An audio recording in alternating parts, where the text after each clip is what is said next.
Daniel. Daniel chapter 1. In the 3rd year that Jehoiakim was king of Judah, King Nebuchadnezzar of Babylonia attacked Jerusalem. The Lord let Nebuchadnezzar capture Jehoiakim and take away some of the things used in God's temple. And when the king returned to Babylonia, he put these things in the temple of his own God.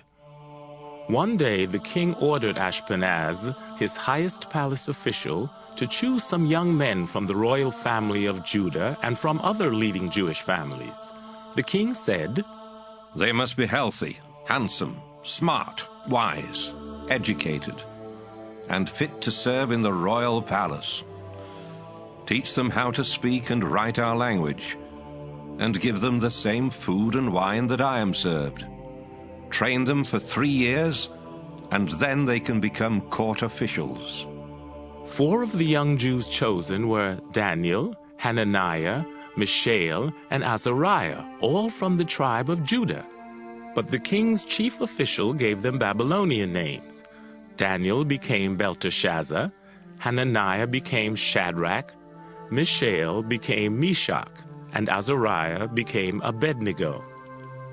Daniel made up his mind to eat and drink only what God had approved for his people to eat. And he asked the king's chief official for permission not to eat the food and wine served in the royal palace. God had made the official friendly and kind to Daniel, but the man still told him, "The king has decided what you must eat and drink, and I'm afraid he will kill me if you eat something else and end up looking worse than the other young men." The king's official had put a guard in charge of Daniel and his 3 friends. So Daniel said to the guard, "For the next 10 days, let us have only vegetables and water at mealtime.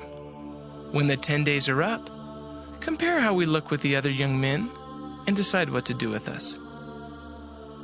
The guard agreed to do what Daniel had asked. 10 days later, Daniel and his friends looked healthier and better than the young men who had been served food from the royal palace. After this, the guard let them eat vegetables instead of the rich food and wine.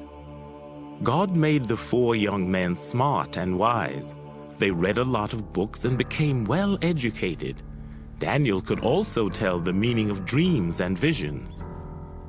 At the end of the 3-year period set by King Nebuchadnezzar, his chief palace official brought all the young men to him. The king interviewed them and discovered that none of the others were as outstanding as Daniel, Hananiah, Mishael, and Azariah. So they were given positions in the royal court. From then on, whenever the king asked for advice, he found their wisdom was 10 times better than that of any of his other advisors and magicians. Daniel served there until the 1st year of King Cyrus.